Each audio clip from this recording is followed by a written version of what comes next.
Welcome back. Thanks for joining me this week.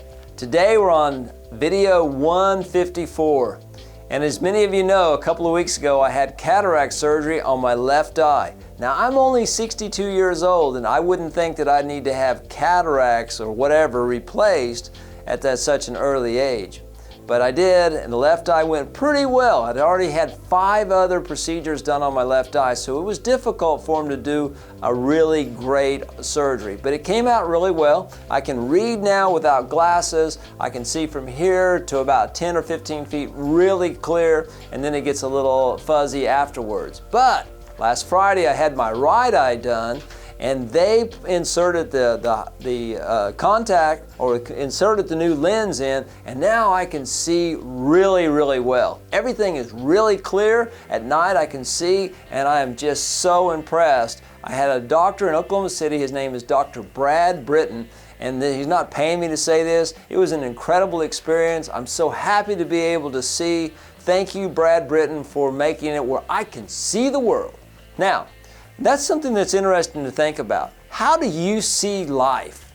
Do you see life as a struggle? Do you see life as a great big party? Do you see life as a test?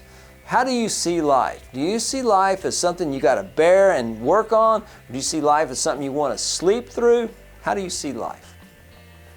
Well, in the book, The Purpose-Driven Life, Rick Warren talks about life is a test, life is temporary, and life is a trust. Life is a test. We all have tests every day. One of the tests that I start out with every day is, what time am I going to get up? What time am I going to get up? Am I going to get up at 2:30 in the afternoon, which I used to do when I was in my 20s? Or am I going to get up at 4:50 in the morning because I love that time between 4:50 in the morning and say 8 or 9 o'clock in the morning? The time getting to watch the sun come up, being relaxed, reading some inspirational books, or reading the Bible, or reading a biography or autobiography, spending time with my family. I really like getting up at 4:50 in the morning. Now, you can find people that are night people, and you can find people that are day people and all that stuff. I used to definitely be a night person.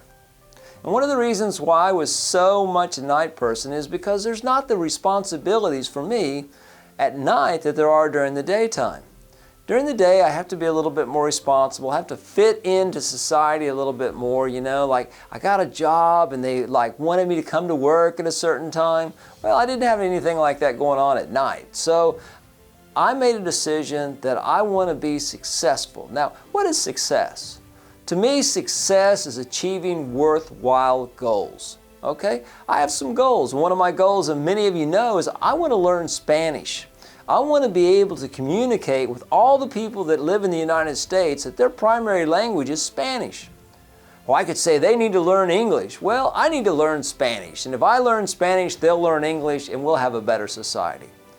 One of the things about YouTube, it's important that if you like this video, please like it now. And also, if you don't like this video, please hit the thumbs down, okay? Hit thumbs up or thumbs down. I appreciate if you would make a decision right now with this video. Have you liked it so far, or have you not?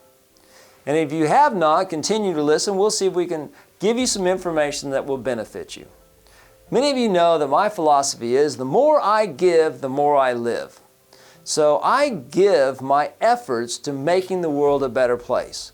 Whether it's a couple of dollars to the person on the street corner that's trying to make a living by asking for a handout, or if it's picking up trash, or if it's reading a book, or if it's doing push-ups, whatever it is, the more I give, the more I live. What can I do with what I've been given as a person? Luckily now I've got great eyesight. And so I can go to movies now, I can watch the movies, and I can really get invested in that. I want to have friends. Maybe you want to have friends. Even at 62 years old, I want to have friends. And one of the things that my mom told me a long time ago, if I want to have friends, I need to be a friend.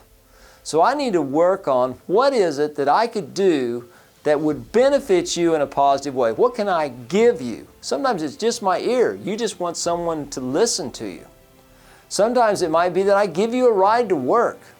A lot of us have cars. Have you ever noticed that when you're on your way to work, especially in Oklahoma City where we depend on our own personal transportation a lot, the cars, how many people are going to work in their car or big truck by themselves? And there might be a coworker that works that lives in their neighborhood, that works at the same place, that you could give a ride to work every day.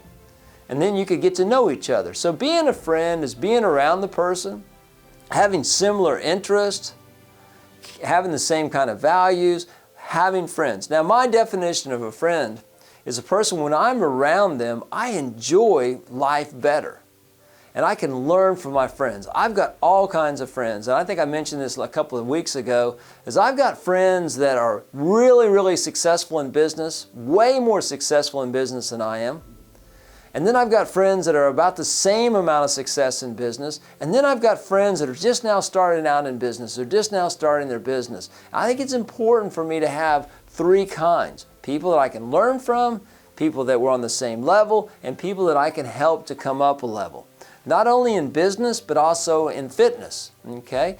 I have friends that do way more push-ups than I do. They've got lots more energy. They look like they belong in one of those muscle magazines, you know, they're in incredible shape. And I can learn from those people. Then I've got friends that read lots of books and know lots of things about have a lot of intelligence about things. Then I got friends that travel all over the world. They've been to so many different countries. They can just tell you about experiences of different countries. Then I've got friends that really, really understand the Bible. They've read, they've studied the Bible, they associate with other people that study the Bible. They have an incredible relationship with their Creator. So I have friends that are up here, friends that are at the same level, and friends that are coming up. I think that's really important. If I want friends, I need to be a friend. And one of the greatest things about friendships is that we have respect and honor, that we respect one another, we honor one another. Respect should not be something necessarily we have to work for. Every person should be respected. I should respect every person, not necessarily respect their behavior. People have harmed me, and I'm sure I've harmed people unintentionally, sometimes intentionally, and that was disrespectful. If I've been disrespectful to someone, I need to own up to it. I need to go to that person and say, I was disrespectful, I'm sorry, what is it I can do so that this doesn't happen again? What is it you'd like me to do? And then, of course, I need to continue to work on showing respect to everybody. One of the easiest ways to show respect is never say anything negative about somebody that's not in your presence. So if I've got an issue with somebody, I need to talk to them first before I go to anybody else, because sometimes it's just a misunderstanding. A friend of mine sent a text last night, and it was only about 5 or 6 words, and there was a lot of different ways I could interpret that. And I just looked at it and I sent him back a response. And my response was, I'm sorry. But I'm not sure that was the proper response. I need to give him a call today and ask him what he meant by that, and so that I really understand what he was trying to communicate. Because those little short words that he had in that text could have been interpreted a whole lot of different ways. You know, I really appreciate the fact that if you didn't hit the like button a few minutes ago, maybe now you'll hit the like button, or out of the thumbs down button, you know. Either way, I'd like for you to rate this video. I'm going to do another video next week. And also, if you go to Tom Pace Mentor, you can see a 2-hour, almost a 3-hour video on a class that I do. It's a success seminar. And you can watch that for free, or you can listen to it for free. You can listen to it. You're going to gain a lot of knowledge. I put that together to make the world a better place. It's free on the internet right now. We have a live presentation that I do once a month here in Oklahoma City, and you can come and participate in that, and it's $95 to do that, but all the proceeds go to an organization called the World Book Bank, where we give away books, educational and religious books and business books, to people that are in jails and prisons. In the United States right now, there are over 3 million people that are in jails or prisons right now today. And a lot of those people need the knowledge so that they can be successful. And the World Book Bank gives away 4 different books right now. You can go to that website also, worldbookbank.org, and find out more information about that. Thank you very much for tuning in. Thanks for hitting the like button. Leave some comments and share this video with others. Thank you.